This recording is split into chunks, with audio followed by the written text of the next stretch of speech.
Well, I'm getting too much detail. I know, Mr. Secretary. I'm going to stop. They want him off stage so bad. They're like, get the fuck off stage! Get off! I'm no political analyst here. But what I can tell you is I can smell it! I have the fucking nose for it. Do you see how big this son of a bitch is? I can sniff shit from miles away. And I smell bullshit. Hello and welcome to the Snyder Syndicate. So today's video is going to be... We're going to just dive deep into it here, okay? Because this is fucking insane. What is going on in our government, right? To the point that we have the leader of China, was it Xi Jinping? Okay, I am not Chinese. I can't say it very well. But he was coming to visit in San Francisco. Because of this visit, San Francisco was able to clean all the drug addicts off their streets. They went ahead and threw those zombies into the new Modern Warfare Call of Duty zombies. They just got rid of them. Where'd they go? I don't know. But they cleaned the streets to impress world leaders of communist countries so that we don't look like shit. But we already do look like shit. California Governor Gavin Newsom admits woke city was only given polish to impress world leaders. Wow. So, you know, it's funny how this entire time San Francisco has just had zombies laying all over the streets, pumping drugs into their system, dying on the streets, and everyone in the world is just like, what is going on in these major cities in America? What the homeless problem? It's like you're spending millions upon billions of dollars on these homeless crises and nothing's changing. They're getting worse. And then when you have a world leader coming to visit, you're like, all right, let's clean this shit up. This is disgusting. It's so you have the ability to clean these streets up and do something about it. But the only time you do it is when you want to look good. You know, it's a bunch of bullshit. And it should piss off every American. The fact that San Francisco is just letting this happen.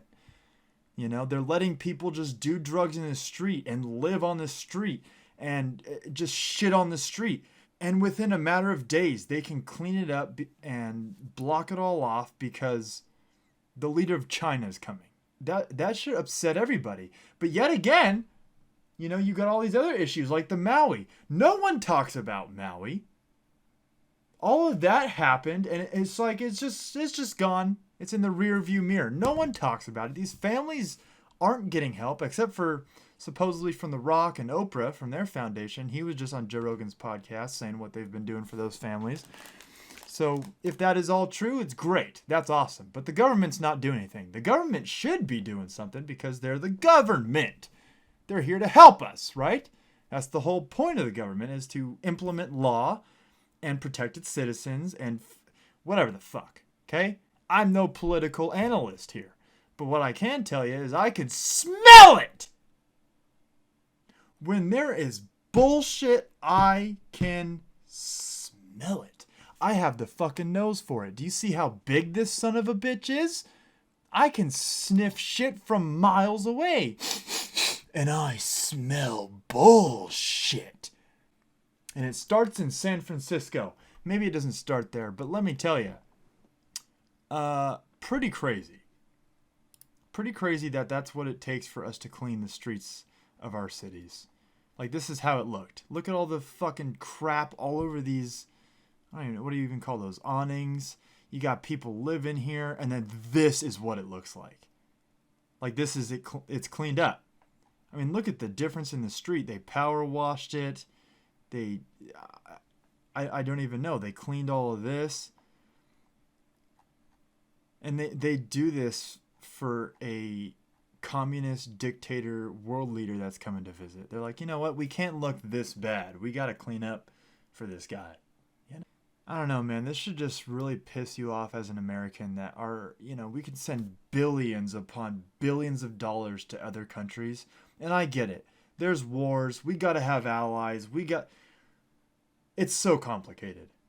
But as an American, and as Americans, if you are an American watching this, or anyone around the world, if you live somewhere and you have a government and you have people struggling you should be looking to your government like, hey, can you help? Can you fix the problem? What can you do? You're the one passing laws and legislation and funding, and you have control of this situation. And you're just letting whatever happen, happen. So this should be disgusting to us. The fact that the streets look like this, but they'll clean it up for a very specific reason and not do anything to clean it up any other time. Like, this is just disgusting, dude. Who wants to walk down the streets when it looks like that? When you got people begging for money, strung out on crack, and it's insane. And it should just disgust all of us as Americans that you can't do this. You can't help these people just in normal times, Like, if you had family members that were drug addicts and you just couldn't get through to them or whatever the case is, and they were living on the streets like this, and no one's helping them. But as soon as a world leader is coming by, they're like, all right, you got to get the fuck out of here. Get off the streets. Like, where did they put them? First of all, did they put them in hotels? Did they throw them in the desert? Did they put them in Call of Duty in the zombies mode? I don't know. All right, so this is now a video of Biden after he met with Xi Jinping. As you know, I just concluded several hours of meetings with President Xi, and I believe they were some of the most constructive and productive discussions we've had. I've been meeting with President Xi since both of us were vice president over 10 years ago. Our meetings have always been candid and straightforward. We haven't always agreed, but they've been straightforward. And today, build on the groundwork we laid over the past several months of high-level diplomacy between our teams. We've made some important progress, I believe. First, I'm pleased to announce that after many years of being on hold, we are restarting cooperation between the United States and PRC on counter-narcotics. In 2019, you may remember, China took action to greatly reduce the amount of fentanyl shipped directly from China to the United States. But in the years since that time, the challenge has evolved from finished fentanyl to fentanyl chemical ingredients and pill presses, which are being shipped without control. And by the way, some of these pills are being inserted in other drugs like cocaine. A lot of people are dying. More people in the United States between the ages of 18 and 49 die from fentanyl than from guns, car accidents, or any other cause. All right, let me stop him right there. So do you really think China gives a fuck that we have people dying from fentanyl? They're like, you know what, you're right. We will slow the production of fentanyl. We will slow the shipping of it. They don't give a shit. Because it's going to make us weaker. And then when World War III does happen, then they're like, all right, we're just going to fucking run them over, So today, with this new understanding, we're taking action to significantly reduce the flow of precursor chemicals and pill presses from China to the Western Hemisphere. It's going to save lives, and I appreciate President Xi's commitment on this issue. And in the months ahead, we're going to continue to preserve and pursue high-level diplomacy at the PRC in both directions to keep the lines of communication open, including between President Xi and me.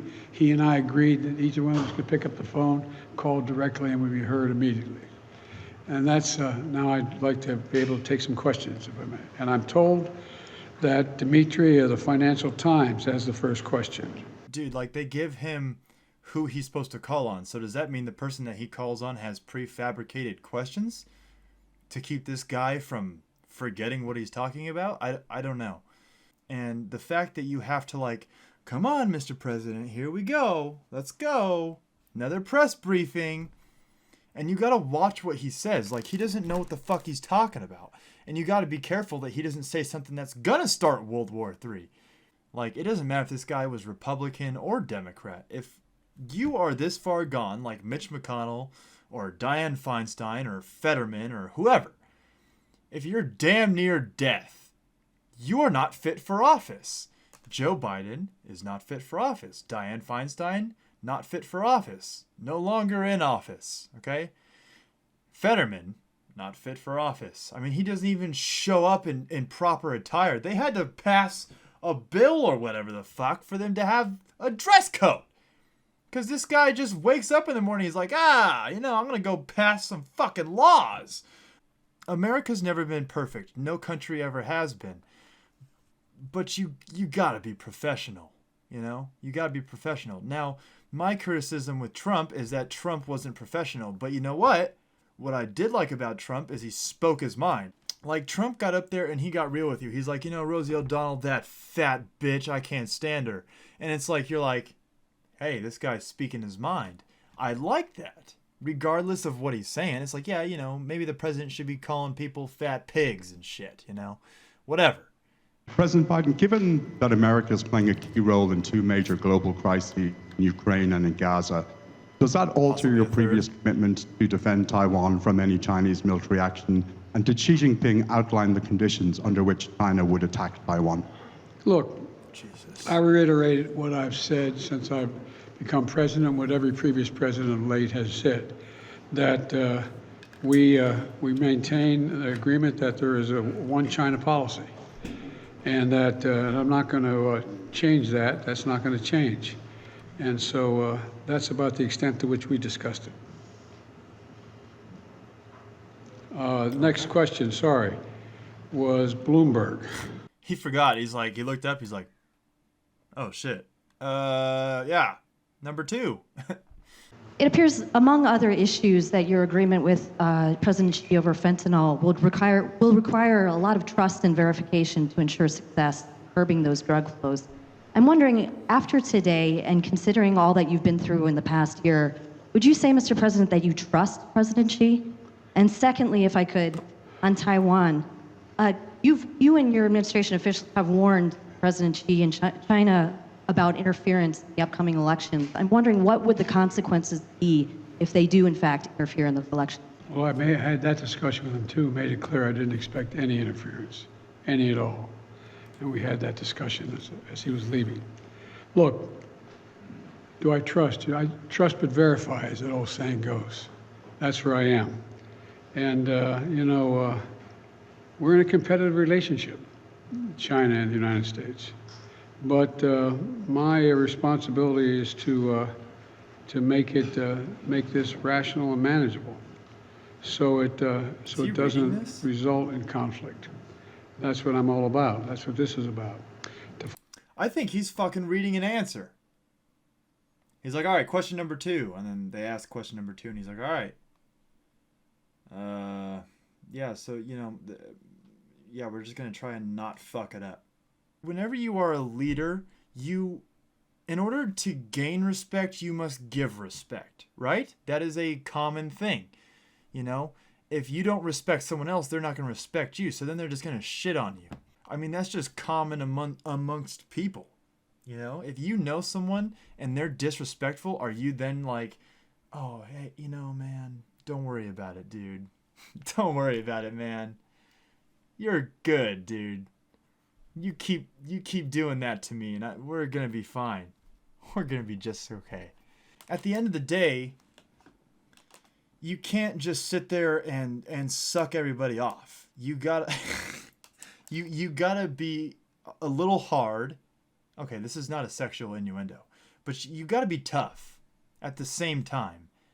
But you also have to respect each other enough to work together, you know? They're doing, and by the way, I guess I shouldn't identify where it occurred, but John, I know 2 people near where I live. Their kids literally, as I said, strange, they woke up dead. Someone had inserted in. They woke up dead. No, they didn't wake up because they died. And, you know, I know some people that have died from fentanyl, and it's terrible. And the fact that, like, yet again, back to the San Francisco thing, it's like they were able to do something about it. They cleaned the streets. They came up with a temporary solution. Now, obviously, you need something long term, but they were able to do it, which shows you that this entire time that San Francisco's been going downhill, that they could do something. And yet again, with fentanyl, they could do something, which, you know, he's talking about doing something, but it's like, is that really going to change anything? Because China doesn't care. They don't mind if our people are dying, because at the end of the day, then it's easier for them to do whatever the fuck China wants to do, because they don't have the United States breathing down their neck if the United States is weak. But then you're like, oh, open border, just let them all fucking come in. And then the drugs are coming in. And it's like, no one's solving anything. It's just kind of all just a free ride. And we're all just sitting here looking to the government like, hey, are you guys plan on doing anything? And they're like, nah, we're just kind of making money off our stocks and we're having a good time. The thing that I find most assuring is he raised, and I fully agree, that either one of us have any concern, Mr. Ambassador, any concern about anything between our nations or happening in our region, we should pick up the phone and call one another, and we'll take the call. That's an important progress. I'm embarrassed. I think it's CBS, but I can't remember who is CBS. I'm sorry. Mr. President, Judge Jay. Sorry. I apologize. You continue to stress the need to ensure competition with China does not veer into conflict. There is a question about Get a better mic. I can't hear you. You have a circumstance where the first war crime is being committed by Hamas by having their headquarters, their military, hidden under a hospital. And that's a fact. That's what's happened. Israel did not go in with large number of troops, did not raid, did not rush everything down. They've gone in, and they've gone in with their soldiers. We've discussed the need for them to be incredibly careful. You have a circumstance where you know there is a fair number of Hamas terrorists. Hamas has already said publicly that they plan on attacking Israel again, like they did before. Do everything, cutting babies' heads off to burning women and children alive. And so the idea that they're going to just stop and not do anything is not realistic. This is not the carpet bombing. This is a different thing. They're going through these tunnels. They're going in the hospital. It's the amount of anti-Semitism and burn the Jews and gas the Jews. Like, it's right back to World War II. Like, we're heading that way again. And it's insane. I never would have thought that. Obviously, you can stand with the Palestinian people and be like, man, I feel bad for what's happening, and innocent people are dying, and it's all horrible. But at the end of the day, okay, like, what happened to Israel on October 7th is fucking horrific. You know, I can't get into all that again, but just the babies, the beheadings, the burning, it's insane. Like, you can't imagine someone just rushing to the United States and doing that to tens of thousands of our civilians, right? It would be insane. Like, we would blow the shit out of anybody that did that. We did. 9/11. It's like their 9/11. It was a terrorist attack. And the fact that so many, I have friends that are young, liberal kids, and they're all fucking retarded. Like, the fact that this can happen, and by completely negating what happened in Israel, you're practically supporting a terrorist group. And I saw Bill Maher made a great point. He was talking about, you know, Israel has the West ideals, right? Just like America. Okay? These Western ideals is what give liberals the freedom to have human rights and women's rights and all of these fucking things. Everything we have today is because of Western ideas. Okay? You go to the Middle East, if you're gay, they're killing you. They're throwing you off a building. When your enemy is using civilians as a human shield, and then civilians die because of it. Now, obviously, whenever you hear all these, like when the hospital was supposedly bombed, which it wasn't, like literally within hours of that being reported, I saw the satellite images of the area. Like, it was all, dude, this guy dug deep into it. He had satellite images of the buildings. He outlined them. He showed camera footage of the parking lot where the bomb hit. It didn't even hit the hospital. And it was a Hamas rocket. You could literally see footage from Gaza of the rockets going up. It fucking falls down and then it blows up. It's all on the internet. You can see the evidence. So the fact that people just, they don't see this information and they just blatantly, blindly believe shit is mind-blowing to me. So you have a lot of people on the left that, you know, free speech and all this, they're calling people Nazis. But then when a terrorist attack happens on Israel and then they burn the Jews, gas the Jews, it's like that's literally what the Nazis were doing. It's just insane, the hypocrisy, you know, in an age where we are so technologically advanced. But see, this is the privilege of the West, where we are so technologically advanced that we have so much better lives than what people did 100 years ago. We're not struggling. I mean, you're struggling, but you're not struggling like people are in the Congo or in China. We are at such a point of comfortability now that it really it skewed a lot of people's views on everything. Because it's like, yeah, war is terrible. War has always been terrible.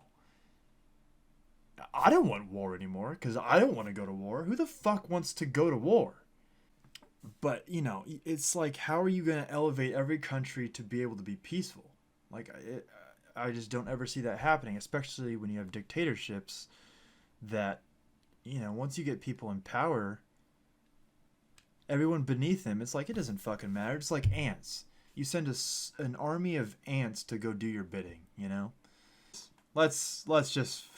Holy shit. Dude, this is going to be like a 3-hour long video. This is 46 minutes long so far. So whatever the timestamp is at the moment, if you make it to this, that's how long I've just been... I am so sorry. I am hyped up right now. I'm hyped up. Washington Post. I think that's right. Oh, there you are. Sorry, I couldn't see in the light. Mr. President, Israel's war in Gaza, more than 11,000 Can they fix the microphone? just Do they for a not month, know this? and I'm sorry, created- you're breaking up. I didn't. There you go. Call it out. Why didn't you call it out to the last lady? Israel's war in Gaza has There killed we more go! than How hard 11,000 was that? Palestinians in just over a month and created a humanitarian disaster. Israeli officials have said this war could take months or even years. Have you communicated to Prime Minister Netanyahu any sort of deadline or time frame for how long you are willing to support Israel in this operation? Are you comfortable with the operation going on indefinitely, and is there any deal underway to free hostages? Thank you. Yes, no, working backwards, forward. Look, I have been deeply involved in moving on the hostage negotiation. I don't want to get ahead of myself here because I don't know what's happened in the last 4 hours, but we've gotten great cooperation from the Qataris. I've spoken with them as well a number of times. I think the pause and that the Israelis have agreed to, it's down to, well, I'm getting too much detail. I know, Mr. Secretary, I'm going to stop. Oh, they are so afraid of him speaking. Thank you all very much. Appreciate it very much. Thank you. This ends the press conference.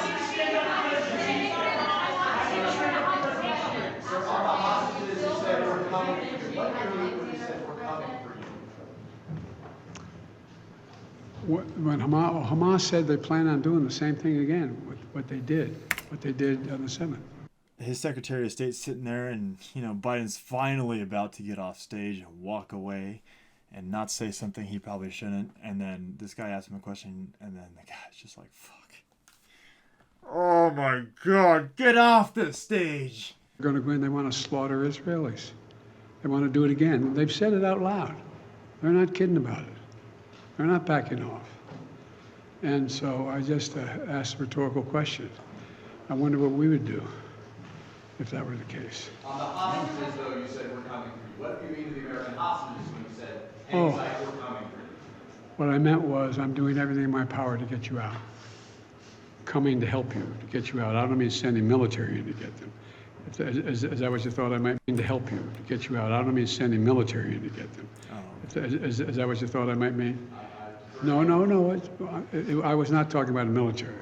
I was talking about you're on our mind every single day.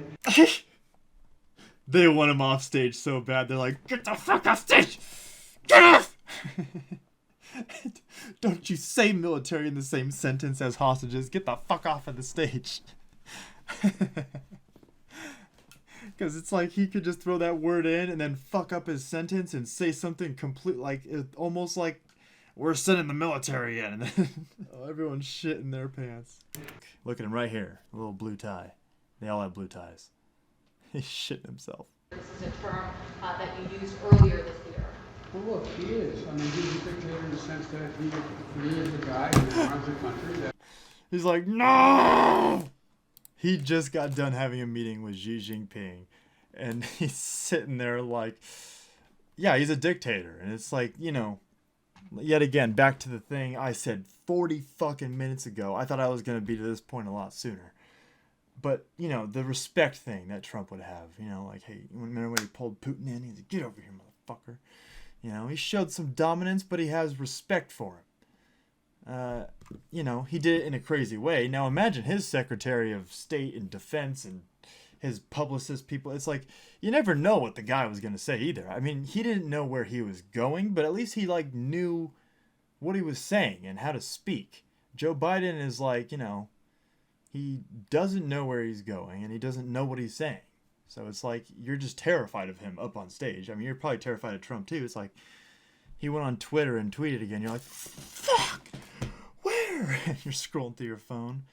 I mean, you just got to imagine how heart-pounding and nerve-wracking that job is to be that close to the president, and like, you're responsible for a lot of things because you're just sitting there like, this can affect, every word this guy says affects something. It affects something. And you fucking just, that's insane. All right, well, holy shit, that was a long ass video. This is like, I practically did a podcast by myself. This is Shane's Shit Show. Welcome to the shit show. That's what we're gonna call this. But those are my thoughts, and thanks for watching. If you enjoyed, go ahead and subscribe, give the video a like, and share the video to a friend that would shit their pants having to monitor the president.